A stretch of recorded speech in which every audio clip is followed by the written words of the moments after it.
Hello friends, बहुत बहुत स्वागत है आपका इंग्लिश एडवांटेज की ऑनलाइन क्लासेस में। फ्रेंड्स, इस वीडियो में मैं आपको पैरा जंबल के बारे में बताऊंगा, जिसको हम सेंटेंस अरेंजमेंट भी बोलते हैं। और ये सभी बैंकिंग एग्जाम में, एसएससी के एग्जाम में, आरआरबी के एग्जाम में निश्चित रूप से 5 या 10 नंबर का आता है।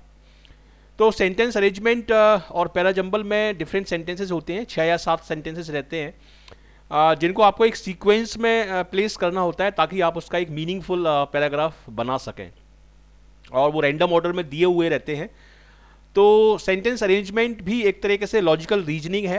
वोकेबलरी का तो टेस्ट है ही ये, लेकिन लॉजिकल रीजनिंग भी इसमें टेस्ट की जाती है, किस तरह से आप लॉजिकली रिलेट करते हैं सेंटेंसेस को। तो ये वीडियो ट्यूटोरियल आपका आईबीपीएस पीओ प्री और मेंस दोनों के लिए ही बहुत इंपॉर्टेंट रहेगा, और डेफिनेटली आरआरबी के लिए और एसएससी के लिए भी बहुत ही इंपॉर्टेंट रहेगा। हालांकि एसएससी में थोड़ा डिफरेंट तरीके से आते हैं पैरा जंबल, उसमें पीक्यूआरएस फॉर्म में आते हैं और ये डायरेक्ट फॉर्म में है। तो लेकिन उसके लिए भी ये बहुत इंपॉर्टेंट रहेगा। तो चलिए देखते हैं किसको हम किस तरह से सॉल्व कर सकते हैं और क्या इसकी ट्रिक्स हैं।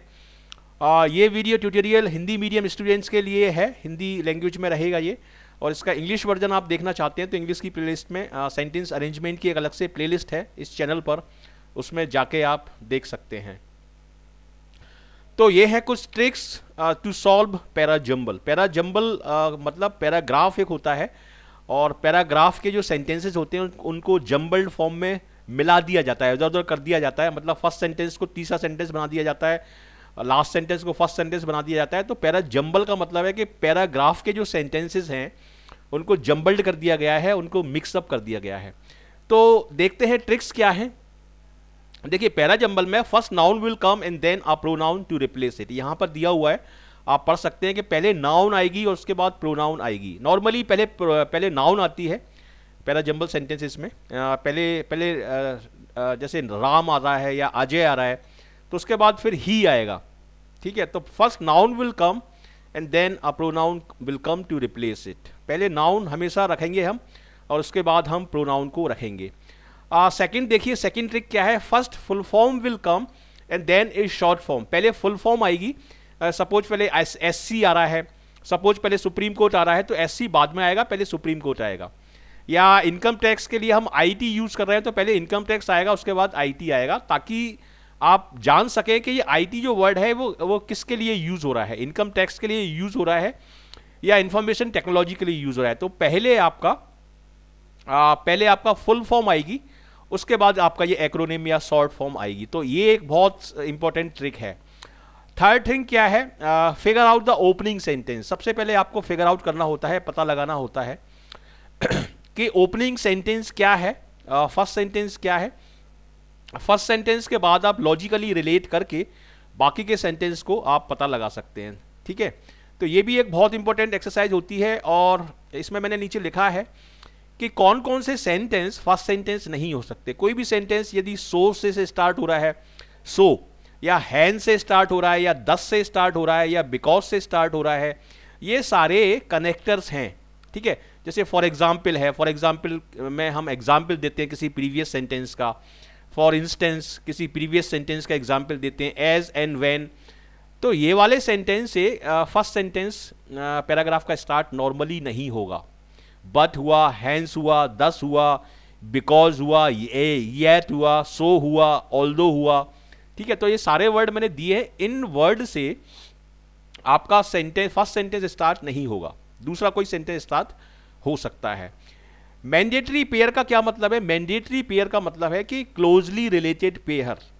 क्लोजली रिलेटेड पेयर मतलब प्रीवियस जो सेंटेंस है वो फॉलोइंग सेंटेंस से क्लोजली रिलेटेड है, या तो ग्रामेटिकली या फिर मीनिंग वाइज, दोनों ही तरीके से वो मैंडेटरी पेयर, उसको हम बोलते हैं मैंडेटरी पेयर।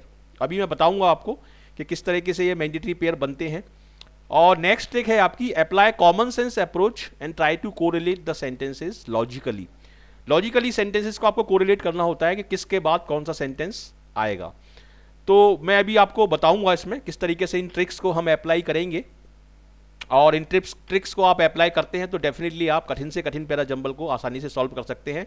और डेफिनेटली प्रैक्टिस इसमें एक बहुत बड़ा रोल है। प्रैक्टिस आप करिए मॉक टेस्ट से और प्रैक्टिस पेपर से ज़्यादा प्रैक्टिस टेस्ट और मॉक टेस्ट लगाइए आप, तब आपको थोड़ा सा कॉन्फिडेंस आएगा, क्योंकि इसमें वोकेबलरी का भी रोल रहता है। देखिए ये है आपका IBPS, बैंक पीओ, प्री और मेंस दोनों में ही आ सकता है। इस तरह का पैरा ही आएगा आपका, ये नए पैटर्न के हिसाब से ही है, इस तरह से आएंगे आपका ये ABCDE और F। ठीक है, ये 6 सेंटेंस दिए हैं, कभी कभी 7 होते हैं, कभी कभी जो SBI बैंक पीओ का एग्जाम होता है उसमें 8 भी होते हैं, काफ़ी टफ और ट्रिकी भी होते हैं कभी कभी।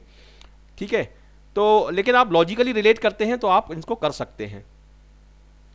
अब देखिए सबसे पहले एक जनरल आइडिया लगाइए कि ये किस बारे में, स्विचिंग ऑफ ए लाइट। ठीक है, यहाँ पे स्विचिंग ऑफ ए लाइट की बात कर रहे हैं, यहाँ पर हम पावर बिल की बात कर रहे हैं, यहाँ पर हम इलेक्ट्रिसिटी की बात कर रहे हैं, यहाँ पर हम फेस्टिव सीजन की बात कर रहे हैं।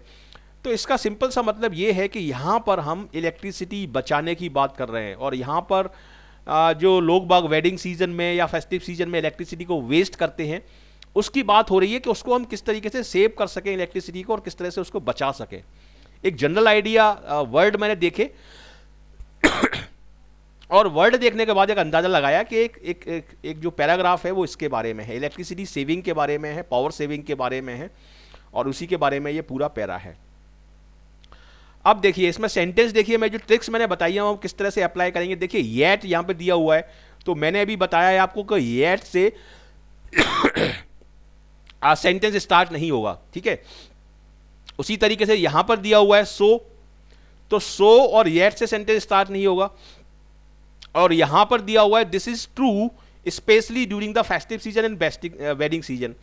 तो यहां पर हम क्या बोलने की कोशिश कर रहे हैं, दिस इज ट्रू मतलब ये चीज सही है पर्टिकुलरली वेडिंग सीजन या फेस्टिव सीजन में। तो क्या चीज सही है वो चीज से पहले आएगी, मतलब ये सेंटेंस फर्स्ट नहीं हो सकता।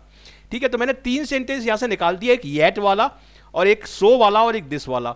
अब देखिए यहां पर भी क्या दिया हुआ है, this avoidance, the avoidance of this carelessness, मतलब किस केयरलेसनेस की हम बात कर रहे हैं वो इससे पहले आना चाहिए, मतलब ये सेंटेंस भी आपका फर्स्ट सेंटेंस नहीं हो सकता। ठीक है, तो फर्स्ट सेंटेंस कौन सा होगा, फर्स्ट सेंटेंस या तो ए होगा या सी होगा। अब देखिए इसमें most of us do not mind running up a huge power bill, इसमें हम एक जनरल स्टेटमेंट है, और इसमें switching off a light takes exactly the same amount of time and energy as switching it on. तो ये sentence और ये सेंटेंस फर्स्ट हो सकता है, लेकिन इन दोनों में से कौन सा सेंटेंस फर्स्ट होगा, देखिए ये वाला सेंटेंस इसमें से फर्स्ट होगा अकॉर्डिंग टू द लॉजिक। इसमें लॉजिक क्या है कि ये सेंटेंस एकदम जनरल सेंटेंस है। ठीक है, ये स्पेसिफिक सेंटेंस है, मतलब इसके बाद ये सेंटेंस आना चाहिए, इसके बाद नहीं, लेकिन इसके अंडर में ये सेंटेंस होना चाहिए, क्योंकि इस सेंटेंस में हम एक स्पेसिफिक एक्टिविटी की बात कर रहे हैं, जबकि ये सेंटेंस एक जनरल सेंटेंस है, मतलब एक जनरल जो डिस्क्रिप्शन है उसमें उसके लिए ये सेंटेंस एकदम सूटेबल है। सपोज मुझे एक पैराग्राफ लिखना है इलेक्ट्रिसिटी सेविंग के बारे में, और मेरे पास 2 ऑप्शन है कि इससे मैं स्टार्ट करूं या इससे स्टार्ट करूं। तो नॉर्मली मैं इससे स्टार्ट करूंगा क्योंकि ये जनरल है नेचर में। Most of us do not mind running up a huge power bill, मतलब ज्यादातर हम में से ज्यादातर लोगों को कोई तकलीफ नहीं होती यदि हमारा बिल, इलेक्ट्रिसिटी बिल बहुत ज्यादा आ जाए, या हम ज्यादा खर्चा कर दें, या हम बर्बादी करें बिजली की, तो उससे हमें कोई तकलीफ नहीं होती। ठीक है, most of us do not mind running up a huge power bill, तो ये एक सेंटेंस आपका फर्स्ट सेंटेंस होगा। ठीक है, ये 2 सेंटेंस मैंने निकाले, और 2 में से मैंने ये सेंटेंस पहले फर्स्ट में मैंने रखा, क्योंकि ये जनरल है नेचर में, ये स्पेसिफिक है। ठीक है, तो सबसे पहले मैंने क्या किया, सबसे पहले मैंने जो फर्स्ट सेंटेंस नहीं हो सकते उनको मैंने हटाया, उनको मैंने डिलीट किया, एलिमिनेट किया, और उसके बाद जो 2 सेंटेंस निकल के आए उनमें से मैंने एक छांटा, किसके बेसिस पे, लॉजिक के बेसिस पे, कि ये एक जनरल लॉजिक है कि ये sentence general nature by nature, या आप बोल सकते हैं कि मतलब स्पेसिफिक नहीं है, जनरल नेचर, जनरल है ये सेंटेंस, तो इसलिए यहां से वो सेंटेंस, यहां से पैराग्राफ स्टार्ट होना चाहिए। तो यहां मैं लिख देता हूं इसको, सी आपका ये फर्स्ट सेंटेंस हो गया, most of us do not mind running up a huge power bill. ठीक है, ये हो गया।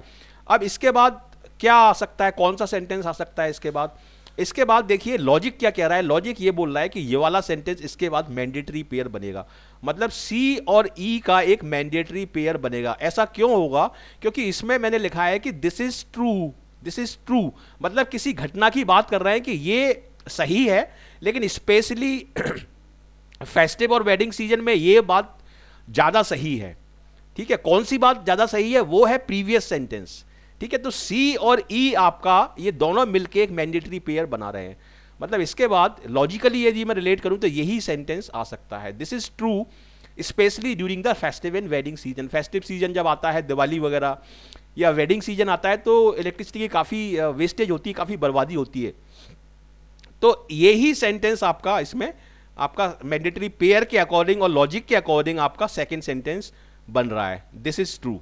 ठीक है, अब इसके बाद हम यहां पर येट नहीं आएगा, क्योंकि येट आता है एक बेसिक सेंटेंस के बाद, तो पहले ये वाला सेंटेंस आएगा, उसके बाद ये वाला सेंटेंस आएगा। देखिए, switching off a light takes exactly the same amount of time and energy as switching it on. मतलब लाइट को जलाने में जितना टाइम हमारा खर्च होता है, जितनी एनर्जी हमारी खर्च होती है, उतना ही टाइम हमें उसको बुझाने में खर्च होता है। ठीक है, तो ये एक सेंटेंस दिया है। उसके बाद एक येट की मदद से हम कॉन्ट्रडिक्शन बता रहे हैं कि हाँ, ज़्यादा टाइम खर्च नहीं होता इलेक्ट्रिसिटी को जलाने में और बुझाने में, but yet we are often not so keen on prompt with the farmer.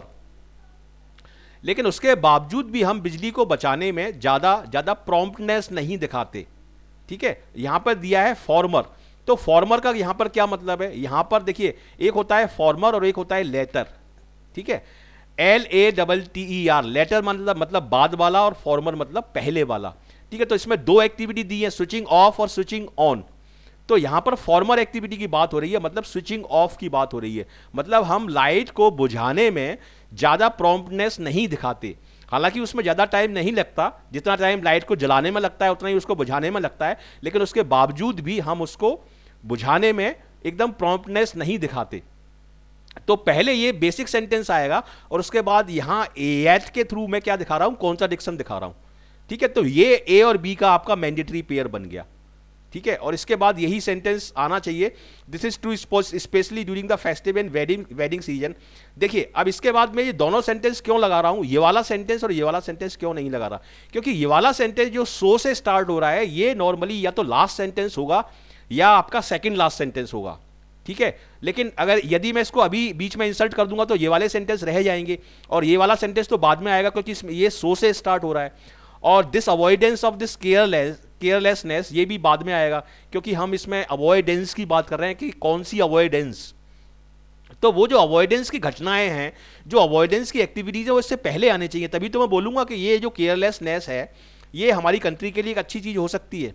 तो ये सेंटेंस पहले नहीं आएगा, ये बाद में आएगा, ये सेंटेंस बाद में आएगा, पहले ये वाले सेंटेंस आएंगे ए और बी। ये एक मैंडेटरी पेयर है आपका ए और बी।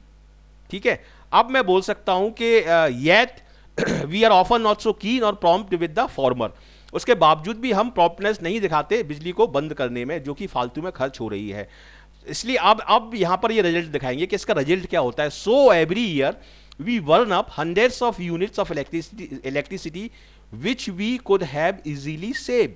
और इसीलिए हम हजारों यूनिट हर साल बर्बाद कर देते हैं, जिसको हम आसानी से बचा सकते थे। तो ये इस सेंटेंस का, ये पूरे पैराग्राफ का रिजल्ट है, मतलब कंक्लूजन हम यहां पर निकाल रहे हैं। तो यहां पर डी आपका सेंटेंस आएगा। ठीक है, और डी का एलाबोरेशन ये है कि the avoidance of this carelessness can become a big booster for our economy. और यदि हम इस तरह से बिजली बचाते हैं और इस अवॉइडेंस इसको रोकते हैं, तो हमारी इकोनॉमी के लिए एक बड़ा बूस्टअप हो सकता है। तो देखिए, ये और ये एक मैंडेटरी पेयर बन रहा है, डी और एफ का एक मैंडेटरी पेयर बन रहा है यहां पर। ठीक है, तो इस तरह से ये पूरा अरेंज हो जाएगा, CEABDF। और मुझे उम्मीद है कि आपको ये अच्छे तरीके से समझ में आया होगा। इसी तरीके से आपको लॉजिकली कनेक्ट करके इन पैराजंबल को सॉल्व करना है। तो ये है पैराजंबल, और आपके IBPS बैंक PO प्री के लिए बहुत ही इंपॉर्टेंट है। मेंस में थोड़ा सा और टफ आ सकता है, उसमें 7 या 8 सेंटेंस आ सकते हैं, बड़े बड़े टफ और ट्रिकी सेंटेंस उसमें आ सकते हैं। लेकिन शुरुआत में पहले आप सरल सेंटेंस करिए, इजी सेंटेंस करिए और लॉजिक को अपना स्ट्रॉन्ग करिए। यदि लॉजिक आपका स्ट्रॉन्ग हो जाता है और आप सरल सेंटेंस करने लगते हैं, तो फिर कठिन भी आप आराम से करने लगेंगे। तो इस तरीके से ये सेंटेंस आपका, ये आपका CEABDF आपका जो सीक्वेंस है वो बन जाएगा। और देखिए मैंने किस तरीके से मैंडेटरी पेयर इसमें बनाए हैं। सबसे पहले आपका ये वाला सेंटेंस लगाया है, उसके बाद फिर ये लगाया है, उसके बाद फिर A और B है, और उसके बाद फिर D और F, और सभी लॉजिकली रिलेटेड हैं, एक भी सेंटेंस अनकनेक्टेड इसमें नहीं है। तो अब हम इन क्वेश्चंस के आंसर आसानी से दे सकते हैं। Which of the following should be the fourth sentence after rearrangement. Fourth sentence कौन सा है आपका? फोर्थ सेंटेंस है बी, CEAB। ठीक है, तो आपका आंसर होगा इसका थर्ड, क्योंकि थर्ड में बी दिया हुआ है। Which of the following should be the second sentence. Second sentence है आपका ई। ठीक है, तो आपका आंसर इसमें होगा second. Which of the following should be the sixth sentence. Sixth मतलब लास्ट सेंटेंस है आपका एफ। ठीक है, तो इसमें आपका आंसर होगा fourth. And which of the following should be the first sentence. First है आपका सी, तो इसमें आंसर होगा आपका third. And which of the following should be the fifth sentence. तो फिफ्थ सेंटेंस कौन सा है आपका? डी, तो इसका आंसर हो जाएगा आपका डी। तो इस तरीके से आप इनको सॉल्व कर सकते हैं पैरा जंबल को। हालांकि मैं ये नहीं कह रहा कि ये सरल है इसको करना, कभी कभी बहुत ट्रिकी आते हैं, बहुत टफ आते हैं, लेकिन practice makes a man perfect. आप ज़्यादा से ज़्यादा प्रैक्टिस करेंगे, ज़्यादा से ज़्यादा मॉक टेस्ट लगाएंगे, ज़्यादा से ज़्यादा प्रैक्टिस पेपर को सॉल्व करेंगे, तो आप आसानी से इसको सॉल्व कर सकते हैं और पूरा इसमें स्कोर आप कर सकते हैं। तो ये मेरी कुछ लिंक्स हैं, इन लिंक्स के थ्रू आप मुझसे कनेक्ट हो सकते हैं, मुझसे जुड़ सकते हैं, और मैं आपका स्वागत करता हूं। जरूर आप जुड़िए मेरे साथ, फेसबुक पर जुड़िए। ये मेरा फेसबुक का URL है, ये सभी URL मैं आपको डिस्क्रिप्शन बॉक्स में प्रोवाइड करवाऊंगा, नीचे वीडियो ट्यूटोरियल में आपको मिल जाएंगे, वहाँ से आप ज्वाइन कर सकते हैं। ये है इंग्लिश एडवांटेज ग्रुप, फेसबुक पर है, बहुत पॉपुलर है, इसको आप जरूर ज्वाइन करिए। ये है मेरा इंग्लिश एडवांटेज पेज, यहाँ पर सारे अपलोड्स और सारे अपडेट्स एग्ज़ाम के आपको मिल जाएंगे। तो इंग्लिश एडवांटेज एजुकेशन पेज है, इसको प्लीज़ आप लाइक करिए। ये है मेरा यूट्यूब चैनल का URL, इसको अपने फ्रेंड्स के साथ आप शेयर करिए ज़्यादा से ज़्यादा, ताकि जो पुअर स्टूडेंट्स हैं, जो कोचिंग क्लासेस अफोर्ड नहीं कर सकते, उनका काफ़ी फ़ायदा हो सकता है इससे। तो ये यूट्यूब चैनल का URL है, इसके आखिरी में G और G दिया हुआ है, ये एक पहचान है इसकी, इससे आप इसको आप शेयर करिए।